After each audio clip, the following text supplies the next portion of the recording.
Hello student, કેમ છો દરેક જણ? મજા? ઓકે. હવે આપણે 6 ચેપ્ટરને પૂર્ણ કર્યા, 1થી 6 ચેપ્ટર. હવે આપણે એની આગળ 7મા ચેપ્ટરથી શરૂ કરીએ. 7મું ચેપ્ટર આપણે સ્ટાર્ટ કરીએ. ચેપ્ટર નંબર 7, ક્રમચય અને સંચય. ચેપ્ટરનું નામ છે ક્રમચય અને સંચય.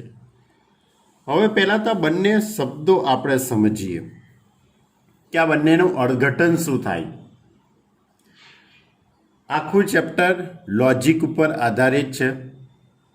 સૂત્ર 2 થી 3 સૂત્ર છે, વધારે કોઈ સૂત્રો નથી આખા ચેપ્ટરની અંદર. આખું ચેપ્ટર લોજિકના આધારે આપણે સોલ્વ કરવાનું છે.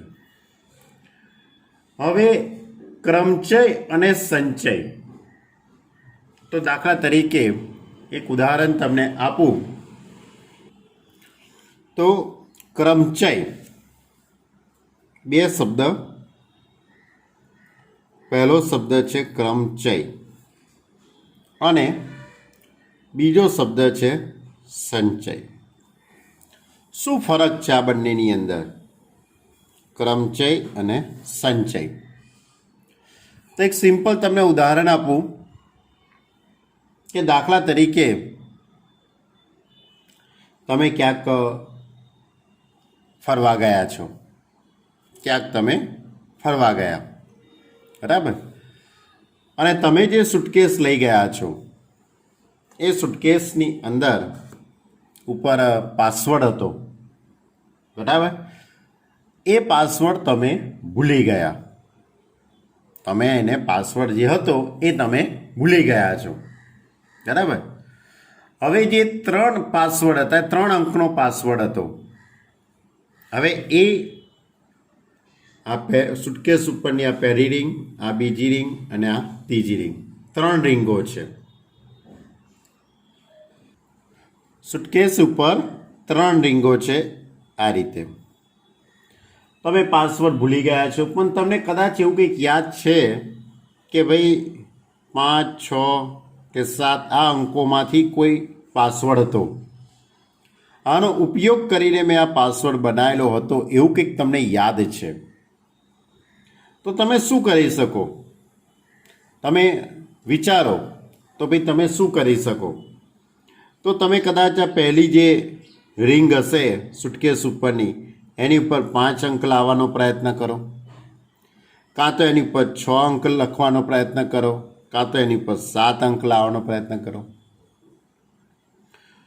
પછી બીજી રિંગમાં પણ તમે એવું કંઈક કરી શકો, ભાઈ 5 આવી શકે, 6 આવી શકે, 7 આવી શકે. ત્રીજી રિંગમાં પણ 5, 6, 7. પણ તમને એવો કદાચ અંદાજ છે કે મેં કોઈ પણ અંક હતો એ ફરીથી એપ્લાય કર્યો નહોતો. એટલે એકવાર મેં અહીંયા 5 લખ્યા પછી મેં ફરીથી અહીંયા પુનરાવર્તન કર્યું નહોતું. તો એનો અર્થ એવો થયો કે જો તમે પહેલી રિંગમાં 5 મૂકતા હશો તો બીજી રિંગની અંદર તમે 6 મૂકી શકો અથવા તો 7 મૂકી શકો. તો ત્રીજી રિંગની અંદર જો તમે 5 પહેલી રિંગમાં મૂક્યા, બીજામાં 6 મૂક્યા હશે તો ત્રીજી રિંગમાં તમે 7 મૂક્યા હોવા જોઈએ. પહેલી રિંગમાં 5, બીજામાં 7, તો આની અંદર તમે 6 મૂક્યા હોવા જોઈએ. એ જ રીતે પહેલી રિંગની અંદર માની લો કે તમે 6 મૂક્યા છે, તો બીજી રિંગની અંદર તમે 5નો ઉપયોગ કર્યો હશે કાં તો 7નો ઉપયોગ કર્યો હશે. જો આમાં 5 હશે તો અહીંયા તમે 7નો ઉપયોગ કર્યો હશે. જો અહીંયા 7 લખ્યા હશે તો અહીંયા તમે 5 લખ્યા હશે. તો આ રીતે પહેલી રિંગમાં ધારો કે 7નો ઉપયોગ કર્યો હોય તો બીજી રિંગની અંદર 6 આવી શકે અથવા તો 5 આવી શકે. અને ત્રીજી રિંગની અંદર 5 અને અહીંયા ત્રીજી રિંગની અંદર 6. તો આની ઉપરથી તમે અલગ અલગ પાસવર્ડ બનાવ્યા કહેવાય કે ભાઈ 567, 576, 657, 675, 765, 756. તો આ બધા એક પાસવર્ડ તમે બનાવ્યા કહેવાય અને એમાંથી તમારી આ સુટકેસ ખુલી જાય છે. તો આ એક પ્રકારની શું કરી કહેવાય, તમે ગોઠવણી કરી કહેવાય. આ એક પ્રકારની તમે શું કરી કહેવાય? ગોઠવણી. આ ગોઠવણી જે શબ્દ આપણે જે બોલીએ છીએ એને જ કહેવાય છે ક્રમચય. ક્રમચય, ક્રમમાં ગોઠવવું, બરાબર, એરેન્જમેન્ટ, બરાબર. ક્રમચય એટલે આપેલી વસ્તુઓને ક્રમમાં ગોઠવવી. બીજું એક ઉદાહરણ લઉં. ધારો કે 4 વિદ્યાર્થીઓ છે. ધારો કે 4 વિદ્યાર્થીઓ છે. આ 4 વિદ્યાર્થીઓને એક બેન્ચીસ ઉપર બેસાડવાના છે, બરાબર. હવે એક બેન્ચીસ ઉપર 4 વિદ્યાર્થીઓને બેસાડવા છે. હું માની લઉં કે આ વિદ્યાર્થીઓમાંથી એક મગન છે, એક છગન છે, એક કણું છે અને એક મનુ છે. 4 વિદ્યાર્થીઓ છે, મગન, છગન, કનુ અને મનુ, બરાબર. હવે શિક્ષક એવું વિચારે છે કે મારે આ 4 છોકરાઓને આ રીતે અહીંયા બેસાડવા છે. તો કઈ રીતે બેસી શકે? તો પહેલા સ્થાન ઉપર મગન આવી શકે, છગન આવી શકે, કનુ આવી શકે અથવા તો મનુ આવી શકે.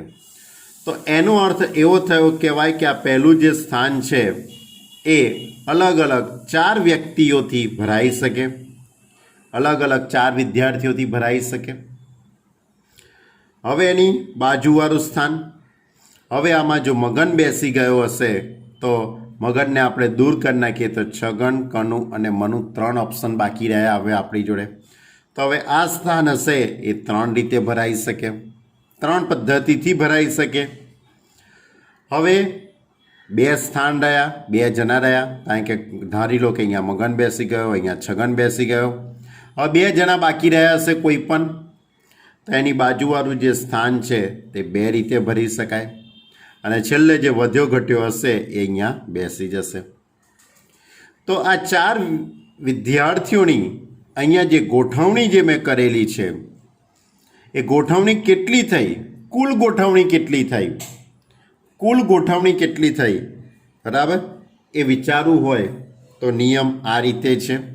એનો નિયમ આ રીતે છે કે પહેલું જે સ્થાન છે એ 4 રીતે ભરાઈ શકે, એને અનુરૂપ, એને આનુષંગિક બીજું સ્થાન 3 રીતે ભરાઈ શકે એટલે ગુણ્યા 3, એની બાજુવાળું સ્થાન 2 રીતે ભરી શકે એટલે ગુણ્યા 3 અને એની બાજુવાળું સ્થાન 1 રીતે ભરાઈ શકે એટલે હવે તમે 4 તરી 12 દુ 24 એટલે મેં ગુણાકાર કર્યો. શું કર્યો છે મેં? ગુણાકાર. તો 24 રીતે અહીંયા આપણે આ મગન, છગન, કનુ અને મનુને બેસાડી શકાય. કઈ ક્રિયા કરી છે? ધ્યાન રાખજો, ગુણાકારની ક્રિયા. એ જ રીતે ધારો કે આ મેં તમને પ્રેક્ટિકલ કરી બતાવ્યો તો અહીંયા કેટલા પાસવર્ડ બન્યા ટોટલ? જો આ 1, આ 2, 3, 4, 5 અને 6 પાસવર્ડ બન્યા કે ના બન્યા? હું અગાઉથી જ વિચારવું હોય કે ભાઈ આવા કેટલા પાસવર્ડ બનશે તો મારે અગાઉથી વિચારી લેવું હોય તો કેટલા બની શકે? પહેલું સ્થાન 3 રીતે ભરાઈ શકે, બીજું સ્થાન 2 રીતે અને પહેલું એટલે છેલ્લું સ્થાન 1 રીતે.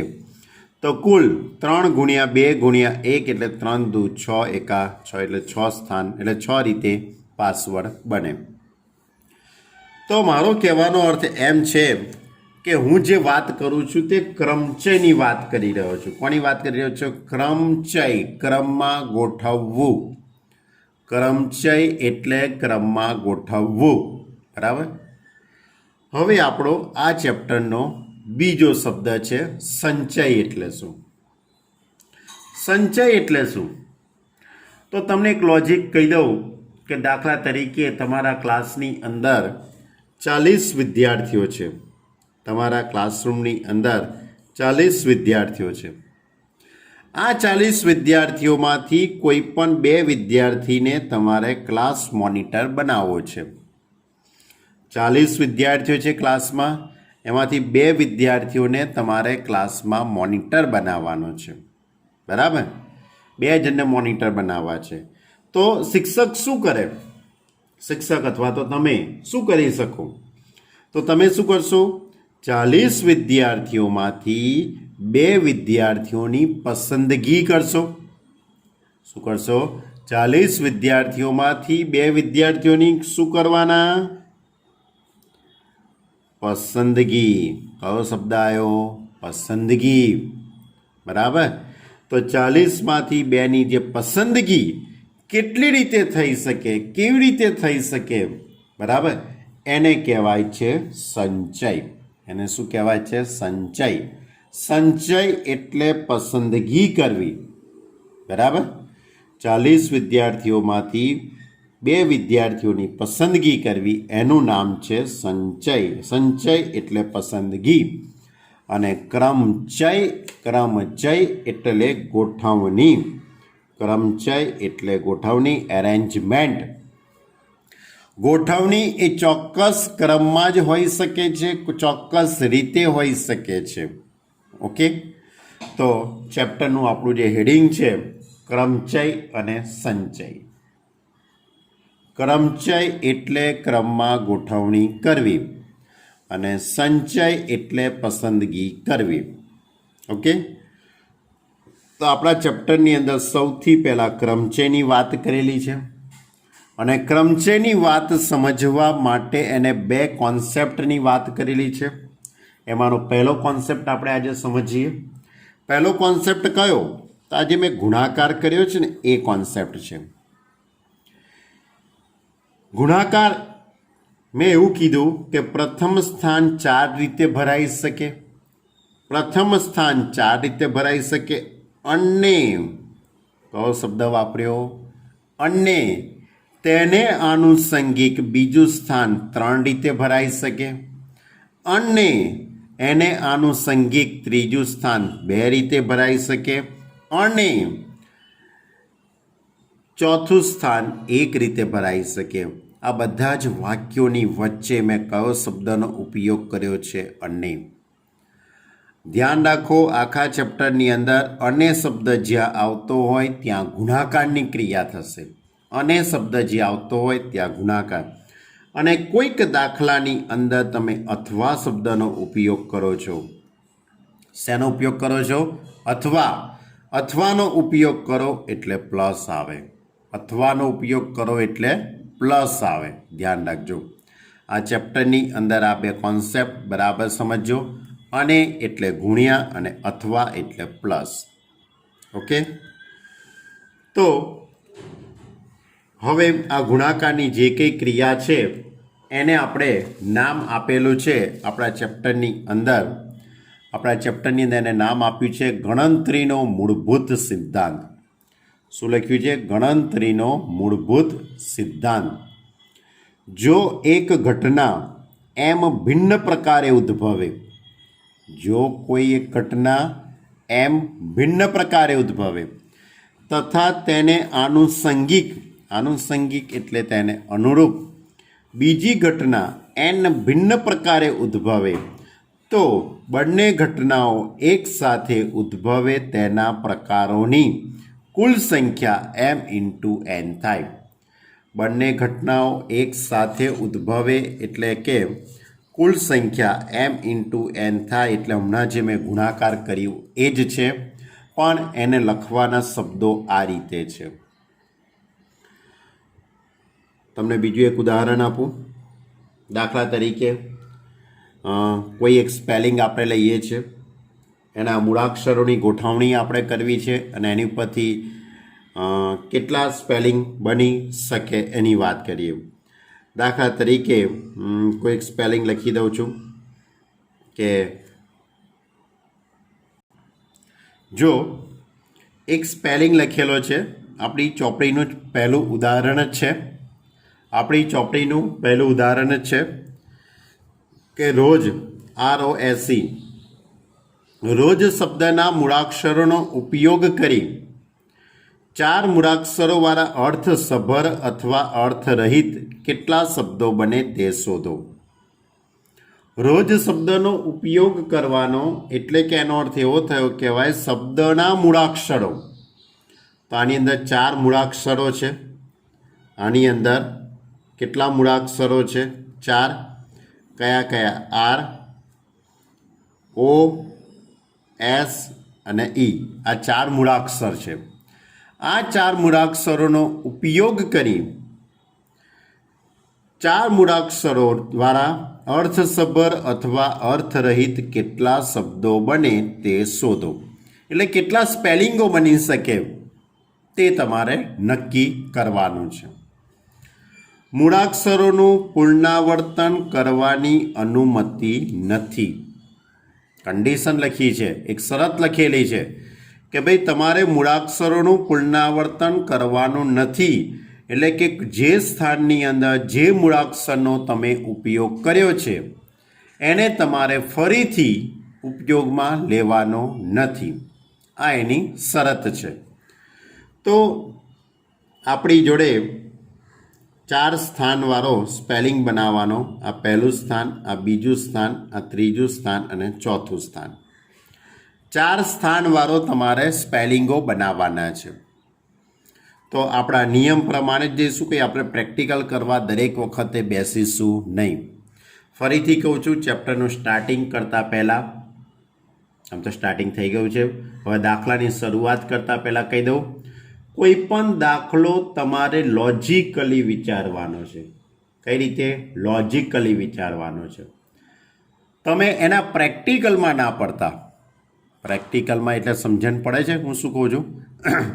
જેમ કે મેં તમને હમણાં પહેલું ઉદાહરણ ના આપ્યું કે ભાઈ તમે એક સુટકેસ લઈને જાઓ છો ને એમાં સુટકેસની ઉપરનો પાસવર્ડ છે તમે ભૂલી ગયા છો, પણ તમને એવું યાદ છે કે 5, 6, 7 આ 3 અંકમાંથી કોઈ એકનો ઉપયોગ કરીને, આ 3નો ઉપયોગ કરીને મેં પાસવર્ડ બનાવેલો.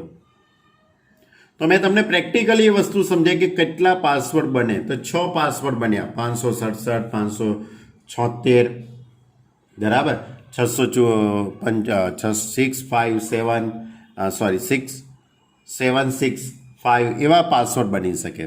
પણ એવું દરેક વખતે તમારે પ્રેક્ટિકલ કરવાનો નથી.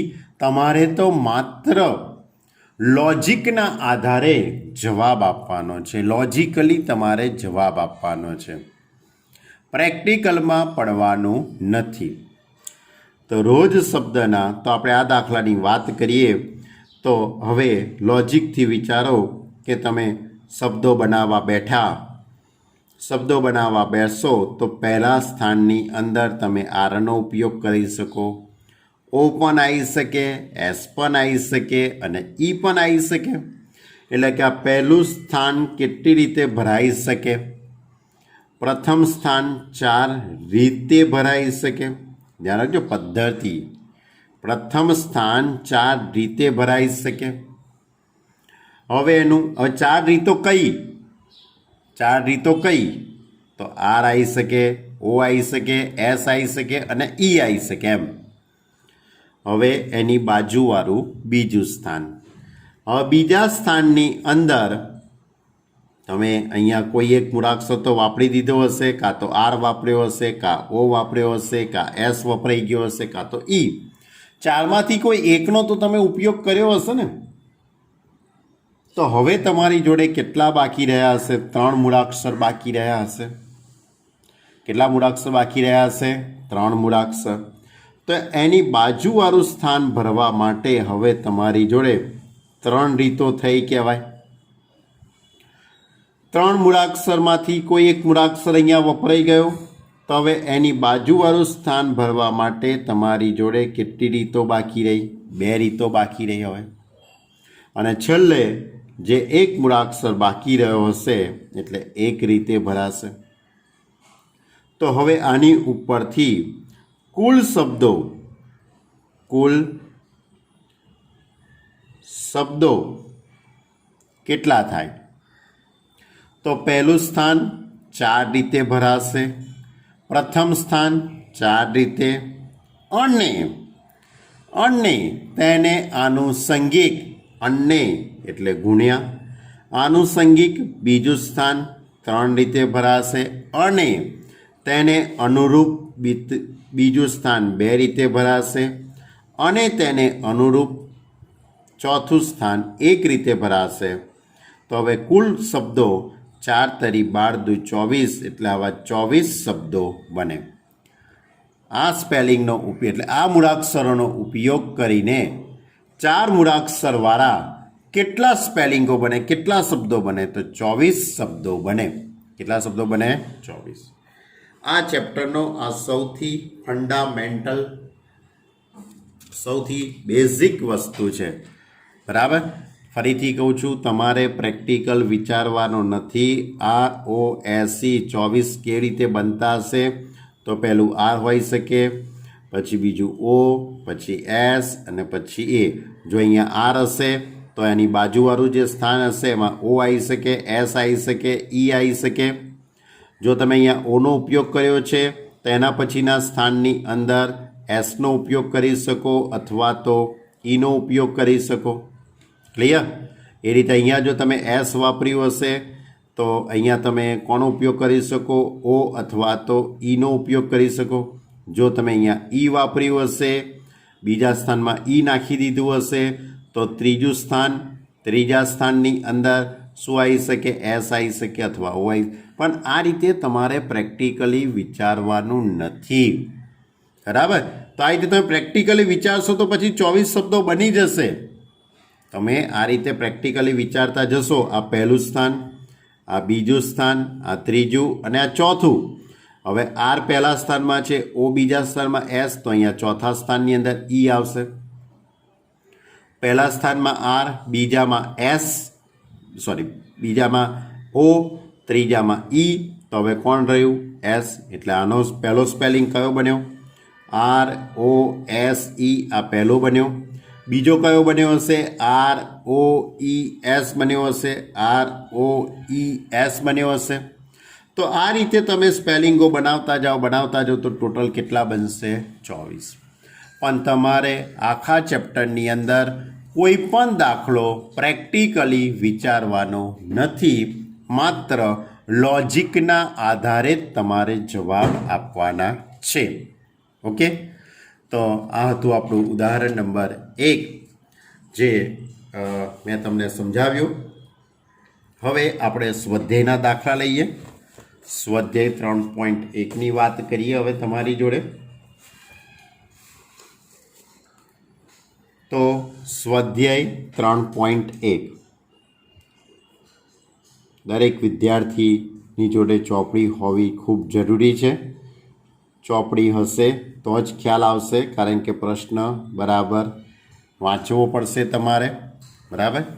તો ચોપડીની અંદર જો દેખાય તો બરાબર છે, વિડીયોમાં ન દેખાય તો તમે તમારી ચોપડીનો ઉપયોગ કરી શકો છો. સ્વાધ્યાય 7.1 નીચેની શરતો અનુસાર 1, 2, 3, 4 અને 5 અંકોનો ઉપયોગ કરી કેટલા અંકોનો?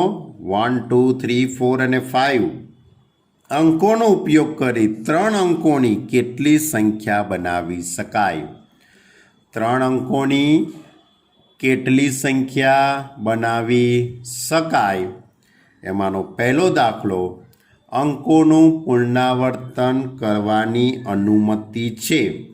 અને એમાં જ બીજો દાખલો, અંકોનું પુનરાવર્તન કરવાની અનુમતિ નથી. શું કહે છે તમને? ફરીથી એક વખત સમજી લો, એક વખત ફરીથી વાંચી કાઢો તમે કે 1, 2, 3, 4 અને 5 આ 5 અંકોનો ઉપયોગ કરીને 3 અંકોની કેટલી સંખ્યા બનાવવાની છે એની વાત કરેલી છે. વાંચી કાઢી રકમ? ઓકે. તો અંકો કયા છે? 1, 2, 3, 4 અને 5 આ 5 અંકોનો ઉપયોગ કરીને 3 અંકની સંખ્યા બનાવવાની. કેટલા અંકની? 3 અંક. એટલે પહેલો અંક, આ બીજો અંક અને આ ત્રીજો અંક. આ જે કંઈ અંકો બનતા હોય છે તમને ખ્યાલ છે કે એની અંદર આ પહેલું જે સ્થાન હોય છે તેને એકમનું સ્થાન કહેવાય, બીજું હોય છે તેને આપણે દશકનું સ્થાન કહીએ છીએ અને આ ત્રીજું સ્થાન હોય છે તેને શતકનું સ્થાન કહેવાય છે. ખ્યાલ છે ને? એકમ, દશક અને શતક નાના હતા ત્યારે તમે ભણેલા છો. બરાબર.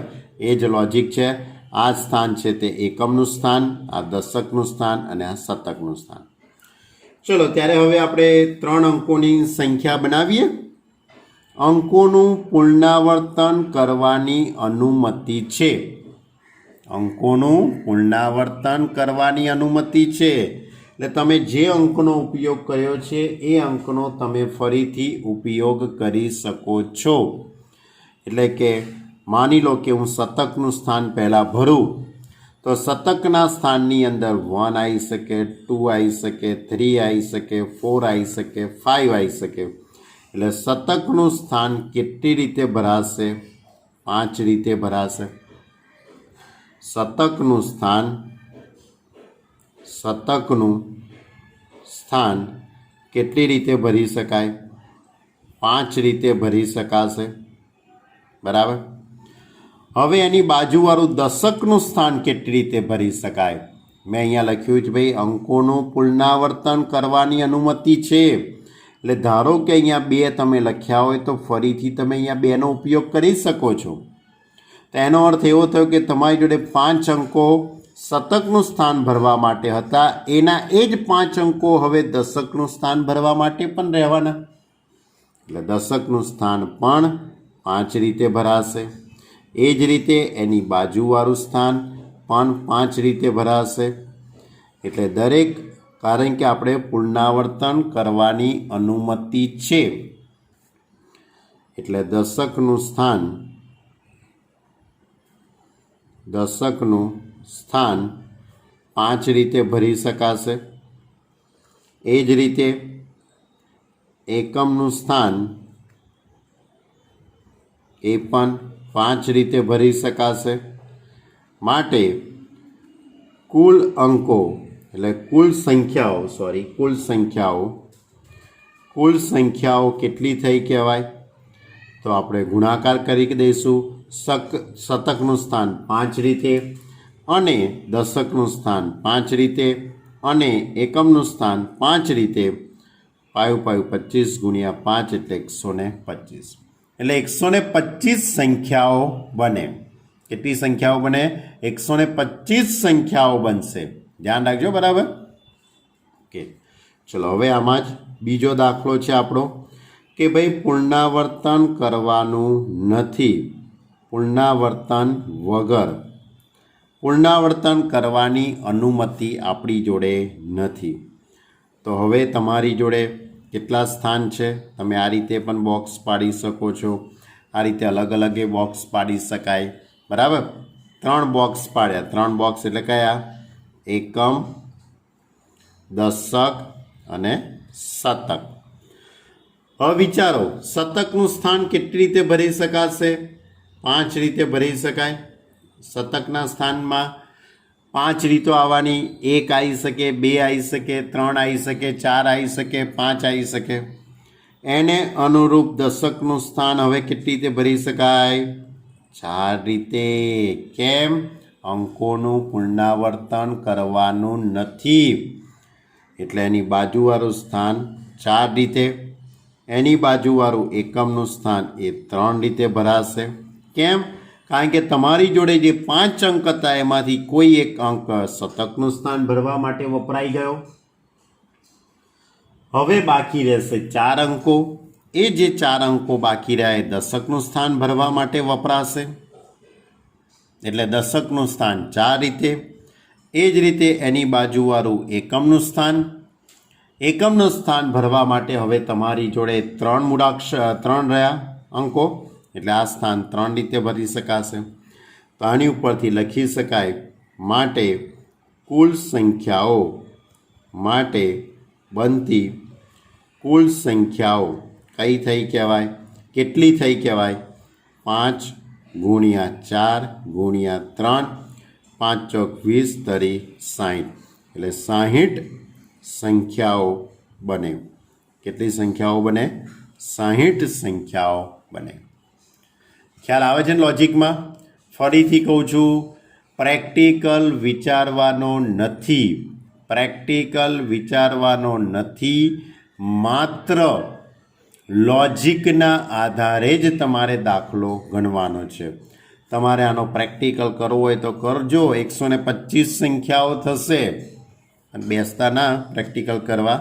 આનો પ્રેક્ટિકલ કરશો તો 60 સંખ્યાઓ બનશે. ઓકે, ચલો તો હવે એના પછીનો બીજો દાખલો લઈએ.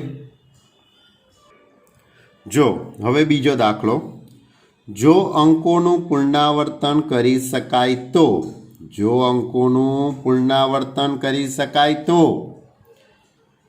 1 2 3 4 5 6 અંકો વડે 3 અંકોની કેટલી યુગ્મ સંખ્યાઓ બને?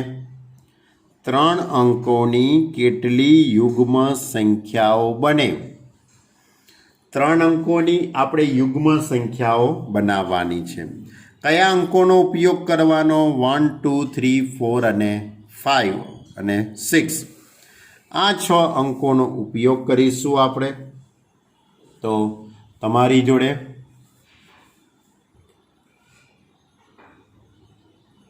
કયા કયા અંકો છે? 1 2 3 4 5 અને 6. 6 અંકો છે. કેટલા અંકની સંખ્યા બનાવવાની? 3 અંકની. 3 અંક એટલે 3 બોક્સ બનાવી દઉં આ રીતે. પહેલું બોક્સ કોનું? એકમનું. બીજું કોનું? દશકનું. અને ત્રીજું કોનું? શતકનું. બરાબર? એકમ, દશક અને શતક. 3 અંકોની સંખ્યા બનાવવાની. પણ કેવી? યુગ્મ સંખ્યા. સૌથી પહેલું લોજિક તો આપણે આજ વિચારી લઈએ. યુગ્મ સંખ્યાઓ બનાવવાની છે અને પુનરાવર્તન કરી શકાય. હવે આપેલી સંખ્યા એ યુગ્મ છે એવું તમને ખબર કેવી રીતે પડે? કોઈ પણ સંખ્યા હું બોલું, ધારો કે 568, 798, 540, કોઈ પણ 3 અંકની સંખ્યા હું બોલું તો તમને ખબર કેવી રીતે પડશે કે આ સંખ્યા યુગ્મ છે કે અયુગ્મ છે? વિચારો. દાખલા તરીકે 713, 525. તો તમને આ બધી સંખ્યાઓ યુગ્મ છે કે અયુગ્મ તમને લોજિક કેવી રીતે ખબર પડે? તો સીધું લોજિક છે. એકમના સ્થાન ઉપરથી તમને ખબર પડે. જો એકમના સ્થાનની અંદર 0, 2, 4, 6 કે 8 આવતી હોય તો તે સંખ્યાને આપણે યુગ્મ કહીએ છીએ. આપણે આવી વાત ઈસવીસન પૂર્વે જ્યારે તમે નાના હતા, પ્રાઇમરી કક્ષામાં ભણતા હશો ત્યારે તમને કીધી હશે.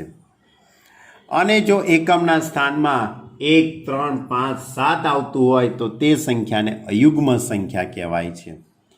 તો બસ એ જ લોજિક છે કે મારે જે સંખ્યા બનાવવાની છે તે યુગ્મ સંખ્યા બનાવવી છે. એટલે એનો અર્થ એવો થયો કે મારી જોડે એકમના સ્થાનની અંદર, એકમના સ્થાનમાં કઈ 3 સંખ્યાનો હું કઈ સંખ્યાઓનો ઉપયોગ કરી શકું? આમાંથી 2નો ઉપયોગ કરી શકું, 4નો ઉપયોગ કરી શકું અને 6. એટલે એકમના સ્થાનમાં 2, 4 અને 6 આવે. બરાબર? એટલે માટે એકમનું સ્થાન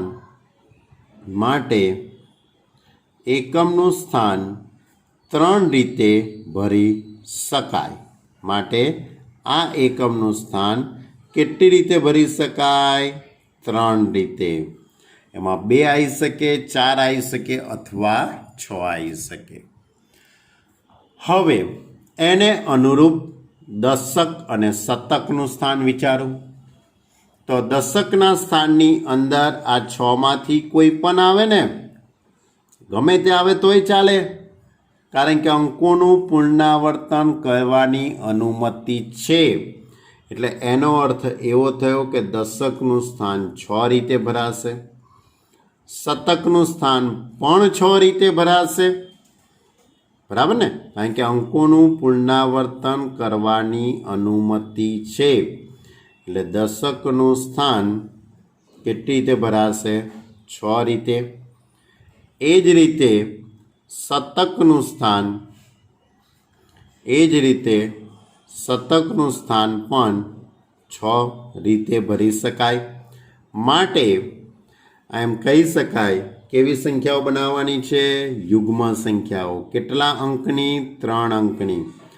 3 અંકોની યુગ્મ સંખ્યાઓ, 3 અંકની યુગ્મ સંખ્યાઓ કેટલી થવાની? તો એકમનું સ્થાન 3 રીતે ભરી શકાય અને દશકનું સ્થાન 6 રીતે ભરી શકાય અને શતકનું સ્થાન 6 રીતે ભરી શકાય. તો 6 તરી 18, 18 ગુણ્યા 6 108. 108 સંખ્યાઓ બને. કેટલી સંખ્યાઓ બનશે? 108 સંખ્યાઓ બને. ચલો હવે ક્વેશ્ચન નંબર 3. ક્વેશ્ચન નંબર 3 ની વાત કરીએ. જો પુનરાવર્તન સિવાય અંગ્રેજી મૂળાક્ષરોના પ્રથમ 10 અક્ષરોનો ઉપયોગથી 4 અક્ષરોવાળા કેટલા સંકેત બનાવી શકાય? કેટલા સંકેત બનાવી શકાય? કેટલા મૂળાક્ષરોવાળા, કેટલા અક્ષરોવાળા? 4. 4 અક્ષરોવાળા તમારે સંકેત બનાવવાના છે અને કેટલાનો ઉપયોગ કરવાનો છે? પ્રથમ 10 અક્ષરોનો, અંગ્રેજી મૂળાક્ષરના. તો અંગ્રેજી મૂળાક્ષરના પ્રથમ 10 અક્ષરો કયા? તો A, B, C, D, E, F, G, H, I અને J. એથી તે જે સુધીના મૂળાક્ષરોનો ઉપયોગ કરીને તમારે 4 અક્ષરોવાળા સંકેતો બનાવવાના છે. રકમમાં લખ્યું છે પુનરાવર્તન સિવાય. રકમમાં લખેલું છે પુનરાવર્તન સિવાય. પ્રથમ 10 અંગ્રેજી મૂળાક્ષરો એથી જે સુધી આવે. હવે આપણે 4 મૂળાક્ષરવાળો સ્પેલિંગ બનાવવાનો છે. કેટલા મૂળાક્ષરવાળો? 4. પહેલું સ્થાન, બીજું સ્થાન, ત્રીજું સ્થાન અને ચોથું સ્થાન. ઓકે. હવે અંકોનું એટલે મૂળાક્ષરોનું પુનરાવર્તન કરવાનું નથી, પુનરાવર્તન કર્યા સિવાય. તો હવે આ પહેલું સ્થાન, એમાં આ જે આલ્ફાબેટ છે એમાંથી કોઈ પણ આવી શકે. એટલે હું કહી શકું કે આ પ્રથમ સ્થાન એ 10 રીતે ભરી શકાશે. એની બાજુવાળું બીજું સ્થાન, હવે આમાંનો કોઈ પણ આલ્ફાબેટનો ઉપયોગ તમે અહીંયા કર્યો હશે એનો તમારે ફરીથી ઉપયોગ કરવાનો નથી. એટલે એનો અર્થ એવો થઈ ગયો કહેવાય કે એની બાજુવાળું સ્થાન એ 9 રીતે ભરાઈ જશે. કેટલી રીતે? 9 રીતે. એની બાજુવાળું સ્થાન એ 8 રીતે ભરાઈ જશે. કારણ કે એક એક મૂળાક્ષર ઘટતો જશે. જે મૂળાક્ષર અહીંયા વપરાઈ ગયો હોય એ ફરીથી તમારે લેવાનો નથી. પછી અને છેલ્લું ચોથું સ્થાન ભરવાની રીતો કેટલી રહેશે? 7 રીતે ભરી શકાય. બરાબર. તો એની ઉપરથી લખીશું કુલ મૂળાક્ષરોથી બનતો સંકેત. કુલ સંકેતો કેટલા બનશે? તો પહેલું સ્થાન 10 રીતે ભરાય અને તેને આનુષંગિક બીજું સ્થાન 9 રીતે ભરાશે અને એને અનુરૂપ ત્રીજું સ્થાન 8 રીતે અને તેને અનુરૂપ બીજું સ્થાન 7 રીતે ભરાશે. તો 10 ગુણ્યા 9 ગુણ્યા 8 ગુણ્યા 7 તાનો ગુણાકાર જે આવે એ આપણા સંકેતો થયા તેમ કહેવાય. 5040 થશે ગુણાકાર. બરાબર. એટલે કે આની મદદથી કુલ સંકેતો કેટલા બની શકે? તો 5040 સંકેતો બને. બરાબર. વિચારતા ના હો કે 5040 કેટલા બધા સંકેતો હશે, એવા કેવી રીતે બનતા હશે? ભાઈ બને. બરાબર. તમારે પ્રેક્ટિકલી વિચારવાનું નથી, બનાવવા ના બેસતા, નહીં તો વરસ પતાવી દેશો પાછા. બરાબર. 5040 સંકેતો બનાવતા બનાવતા વરસ પતી જશે. ચલો હવે એના પછીનો દાખલો લઈએ. Question number 4. ચોથો દાખલો આ રીતે છે. 0 થી 9 અંકોનો ઉપયોગ કરીને 0 થી 9 અંકોનો ઉપયોગ કરી 5 અંકોવાળા કેટલા ટેલિફોન નંબર બનાવી શકાય? કેટલા ટેલિફોન નંબર બનાવવાના છે? બરાબર.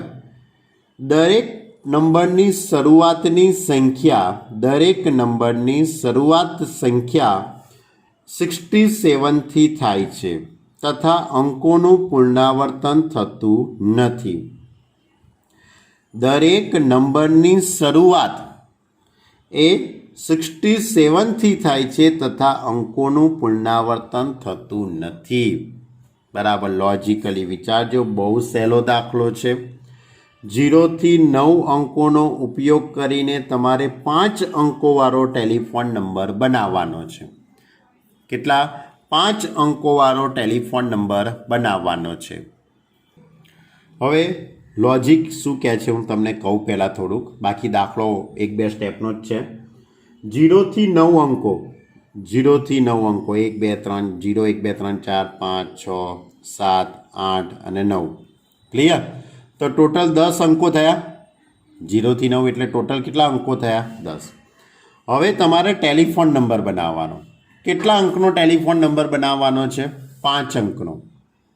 બરાબર? 5 અંક એટલે તમને ખબર પડે ને કે દાખલા તરીકે 5887 587 અને 34 આ એક ટેલિફોન નંબર છે.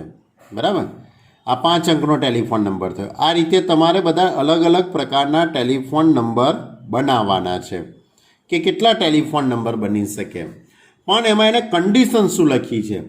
એને કન્ડિશન એવી લખી છે કે દરેક ટેલિફોન નંબર છે તે 67થી શરૂ થવો જોઈએ. એટલે પહેલું અને બીજું સ્થાન નક્કી થઈ ગયું કે એમાં 67 જ આવશે. બરાબર? પહેલું સ્થાન અને બીજું સ્થાન નક્કી થઈ ગયું કે આમાં 6 જ મૂકવાના છે ને આમાં 7 જ મૂકવાના છે. અને બાકીના જે હવે 3 સ્થાન જે બાકી રહેશે એમાં તમે 6 અને 7 સિવાયના કોઈ પણ મૂળાક્ષરનો ઉપયોગ કરી શકો છો. ખ્યાલ આવે છે? તમારે જે ટેલિફોન નંબર બનાવવાના છે કેવા બનાવવાના છે? 67 1 2 3, 67 0 2 3, 67 4 5 8, 67 5 4 8 આવા ટેલિફોન નંબર બનાવવાના છે કે જેનો શરૂઆત ક્યાંથી થતી હોય? 67થી. જ્યારે પાછળના 3 સ્થાન એ ગમે તે હોઈ શકે છે. પાછળના જે 3 સ્થાન છે તે કોઈ પણ હોઈ શકે છે. કોઈ પણ એટલે આ 0 થી 9 એમાં આ બે તો નીકળી ગયા, 6 અને 7 તો નીકળી ગયા, એટલે હવે એનો તો ઉપયોગ થશે નહીં.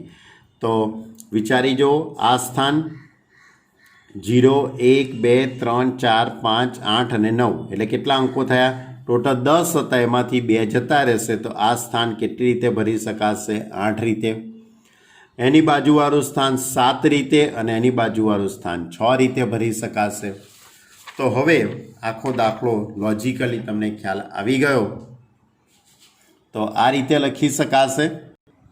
જો 0 થી 9 અંકોમાં 6 અને 7 સિવાયના અંકોની પસંદગી કરવી પડશે. કયા સ્થાન ભરવા? આ પાછળના આ 3 સ્થાન ભરવા માટે. બરાબર? તો આમાં તો આપણે નિશ્ચિત જ છે, કે 6 જ આવશે. આ પ્રથમ સ્થાન અને પ્રથમ સ્થાન કહી દઈએ, આ બીજું સ્થાન છે, આ ત્રીજું, આ ચોથું અને આ પાંચમું. આ રીતે નામ આપી દઈએ, પહેલું, બીજું, ત્રીજું, ચોથું ને પાંચમું. તો પ્રથમ સ્થાનમાં 6 જ આવે. પ્રથમ સ્થાનમાં 6 જ આવે માટે પ્રથમ સ્થાન એક રીતે ભરી શકાય. પ્રથમ સ્થાન એક રીતે ભરી શકાય. એ જ રીતે બીજું સ્થાન, બીજા સ્થાનમાં 7 જ આવે માટે બીજું સ્થાન એક રીતે ભરી શકાય. એટલે પહેલું અને બીજું સ્થાન એ એક રીતે જ ભરી શકાશે. કેટલી રીતે ભરી શકાય? એક રીતે જ ભરી શકાય. હવે એની બાજુનું ત્રીજું, ચોથું અને પાંચમું સ્થાન, તો ત્રીજા સ્થાનની અંદર 6 અને 7 સિવાયના એટલે કે 8 મૂળાક્ષરો થશે.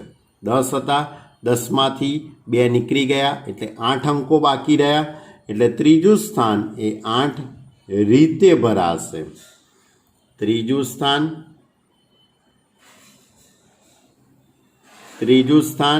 એ કેટલી રીતે ભરાશે? 8 રીતે ભરી શકાશે. પછી એની બાજુવાળું ચોથું સ્થાન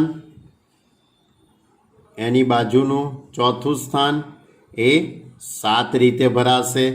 કેમ?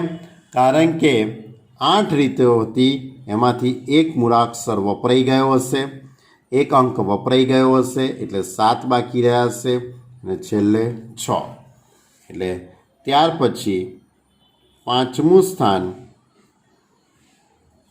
સ્થાન એ 6 રીતે ભરી શકાય. માટે કુલ ટેલિફોન નંબર કેટલા થશે?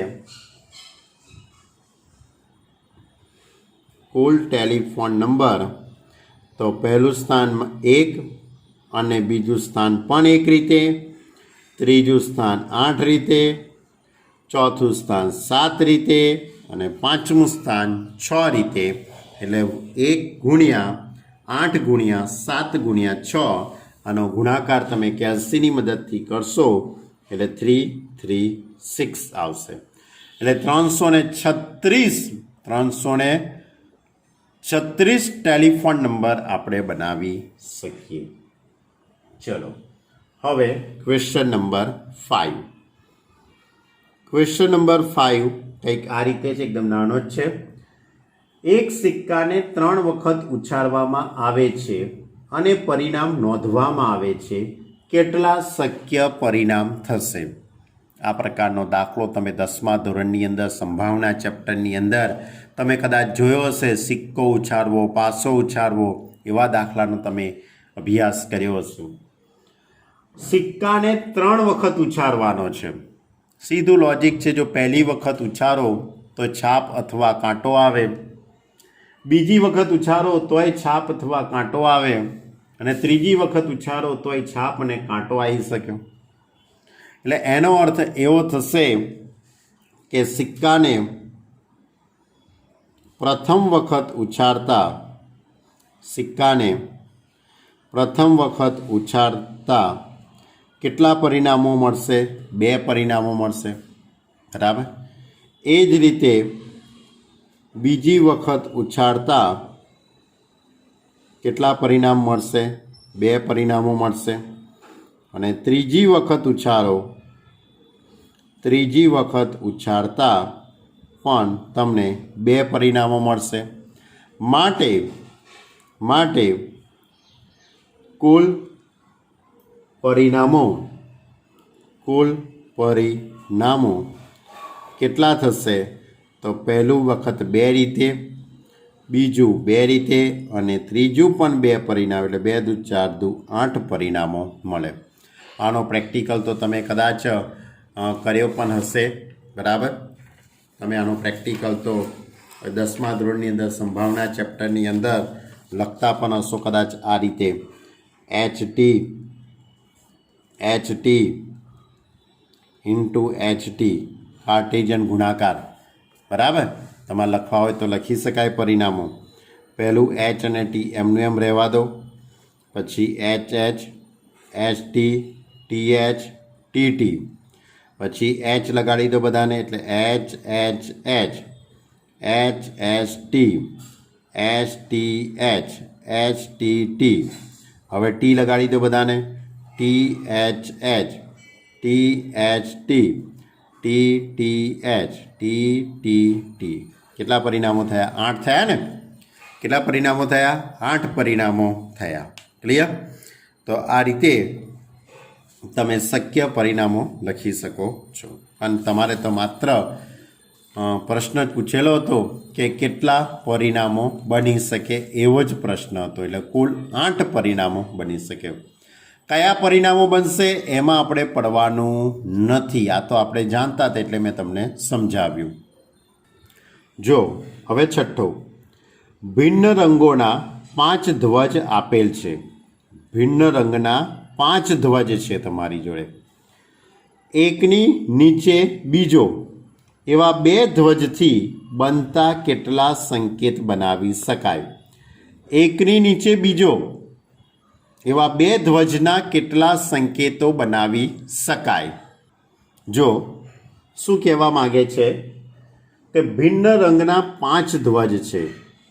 5 ધ્વજ એ ભિન્ન રંગના હશે. લાલ, વાદળી, કેસરી, ભૂરો, બ્લેક, બરાબર. આ 5 અલગ અલગ રંગના ધ્વજ છે. એમાં એને એક ધ્વજની નીચે બીજો ધ્વજ આ રીતે ગોઠવવાનો છે. શું કરવાનું છે? એને એકની નીચે બીજો એ રીતે ગોઠવવો છે. તો કઈ રીતે ગોઠવાઈ શકે, કેટલા સંકેતો બની શકે, એની વાત કરેલી છે. તો પહેલું સ્થાન એ 5 રીતે ભરાઈ શકે. પહેલું સ્થાન છે એ 5 રીતે ભરાઈ શકે. પહેલા સ્થાન 5 રીતે, એની નીચેનું સ્થાન એ 4 રીતે ભરાઈ શકે. કારણ કે તમારે જે ધ્વજનો ઉપયોગ કરવાનો છે, જે સંકેત બનાવવાનો છે, એકવાર બની જાય પછી તમારે એના જ રંગનો ધ્વજનો ઉપયોગ કરવાનો નથી. એના જ ધ્વજનો ઉપયોગ તમારે કરવાનો નથી. એટલે કે આ પહેલો જે ધ્વજ છે એ 5 રીતે ભરાઈ શકે અને બીજો છે તે 4 રીતે. તો હવે આની મદદથી બનતા કુલ સંકેતો, એની મદદથી બનતા કુલ સંકેતો 5 ગુણ્યા 4 એટલે કે 20 સંકેતો બને. કેટલા સંકેતો બને?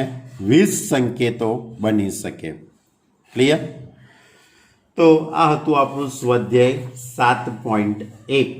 ખ્યાલ આવી ગયો સ્વાધ્યાય 7.1માં. અને એની આગળ ઉદાહરણ નંબર 1 પણ મેં તમને બતાવ્યું. હવે ઉદાહરણ નંબર 2, ઉદાહરણ નંબર 3 અને ઉદાહરણ નંબર 4. તો પહેલું ઉદાહરણ મેં ચલાવેલું છે, બીજું અને ત્રીજું, બીજા 2 ઉદાહરણ આપણે લઈ લઈએ. તો ઉદાહરણ 2, ચોપડીમાં રકમ બરાબર જોઈ લેજો. ભિન્ન રંગના 4 ધ્વજ આવેલા છે. ભિન્ન રંગના 4 ધ્વજ આવેલા છે. જો એકની નીચે બીજો ધ્વજ રાખી એક સંકેત મેળવી શકાય તો આવા કેટલા ભિન્ન સંકેતો બનાવી શકાય? શું કહે છે કે તમારી જોડે 4 ધ્વજ છે. ધ્વજ કેટલા છે?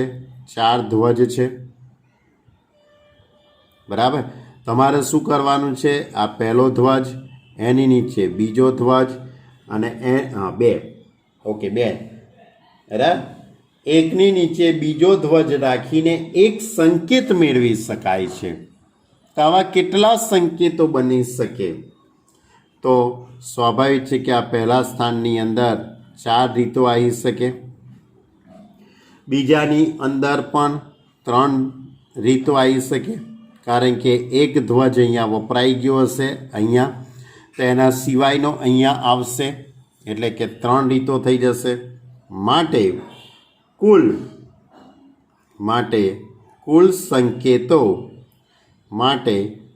સંકેતો પહેલું 4 રીતે અને બીજું 3 રીતે, એટલે ટોટલ 12 સંકેતો બનશે. ક્લિયર? જો ચોપડીમાં જે કંઈ લાંબી વાર્તા લખેલી છે એ રીતે લખવાનું નથી. એ જ રીતે તમને જે રેફરન્સ બુક આપેલી છે એ રેફરન્સ બુકની અંદર પણ 7મા ચેપ્ટરની અંદર દરેક દાખલામાં જે કંઈ લાંબી વાર્તાઓ લખેલી હોય એ રીતે લખવાનું નથી હોતું. હું અત્યારે તમને જે અહીંયાથી PDF આવશે એ PDFમાં જે રીતે લખેલું છે એ જ રીતે તમારે લખવાનું છે. બરાબર. પછી તમારી મરજી, તમારે લાંબુ લખાણ લખવું હોય તો લખી શકો છો. પણ આ બધા દાખલા 1 માર્કના છે. આ બધા જ દાખલા 1 માર્કના છે. એટલે 1 માર્કને અનુરૂપ જ લખાણ લખેલું છે. બરાબર. ચલો ઉદાહરણ નંબર 3. ઉદાહરણ નંબર 3 આ રીતે છે. તમારી જોડે અંકો છે. કયા અંકો છે? 1, 2, 3, 4, 5. આ 5 અંકોનો ઉપયોગ કરી 2 અંકોની કેટલી યુગ્મ સંખ્યાઓ બનાવી શકાય? 2 અંકોની કેટલી યુગ્મ સંખ્યાઓ બનાવી શકાય? અંકોનું પુનરાવર્તન કરી શકાય. અંકોનું પુનરાવર્તન કરી શકાય એવું લખ્યું છે અને કેટલા અંકની બનાવવાની છે? 2 અંકની. 2 અંકની એટલે કે આ એકમનું સ્થાન અને આ દશકનું સ્થાન. 2 અંકોની યુગ્મ સંખ્યાઓ બનાવી છે. યુગ્મ સંખ્યાઓ બનાવી એટલે કે એકમના સ્થાનની અંદર કાં તો 2 આવી શકે અથવા 4 આવી શકે. એટલે આ સ્થાન કેટલી રીતે ભરી શકાશે? 2 રીતે ભરી શકાશે. એકમના સ્થાનમાં 2 અથવા 4 આવે. માટે એકમનું સ્થાન 2 રીતે ભરી શકાય. તો એની બાજુવાળું દશકનું સ્થાન કેટલી રીતે ભરી શકાશે? તો હવે એની બાજુવાળા જે સ્થાન છે એમાં 5માંથી કોઈ પણ એક અંક આવશે, પણ એમાંથી જે અંક અહીંયા વપરાઈ ગયો હશે તે આવવાનો નથી. એટલે કે 5માંથી 1 કાઢી નાખીશું એટલે કે 4 રીતે ભરી શકાશે. બરાબર. સોરી, અંકોનું પુનરાવર્તન કરી શકાય એવું લખ્યું છે. સોરી, મારી વાંચવામાં ભૂલ થઈ ગઈ. અંકોનું પુનરાવર્તન કરી શકાય છે એટલે કે આમાં 5માંથી કોઈ પણ અંક આવશે એટલે 5 રીતે થશે. બરાબર. અંકોનું પુનરાવર્તન કરી શકાય તેવું લખેલું છે એટલે આ દશકના સ્થાનમાં આ 5માંથી કોઈ પણ આવે તો પણ ચાલશે. માટે કુલ સંખ્યાઓ માગેલ સંખ્યાઓ અથવા તો માગેલ 2 અંકોની યુગ્મ સંખ્યાઓ 2 અંકોની યુગ્મ સંખ્યાઓ 2 ગુણ્યા 5 એટલે કે 10. કેટલી સંખ્યાઓ થશે? 10 સંખ્યાઓ થશે. ક્લિયર? તો આ હતું આપણું ઉદાહરણ નંબર 3. હવે આવતી વખતે આપણે ઉદાહરણ નંબર 4ની વાત કરીશું અને આગળના ટોપિકની વાત કરીશું. તમે આટલી વાતોને ખૂબ જ શાંતિથી સાંભળજો, વિચારજો. ફરીથી કહું છું, આખું ચેપ્ટર લોજિકલી છે. એમાં કોઈ પણ પ્રેક્ટિકલમાં તમારે પડવાનું નથી કે ભાઈ આનું શું થતું હશે. બરાબર. તમારે પ્રેક્ટિકલ કરવું હોય તો મને કોઈ વાંધો નથી, પણ આખા વર્ષની અંદર એકલું 7મું ચેપ્ટર જ તમને આવડશે પછી. બરાબર. એટલે જેમ કે આને કોઈ છે કે કેવા સંકેતો થતા હશે, તો ભાઈ 5 ધ્વજ લઈ આવવાના ભાઈ.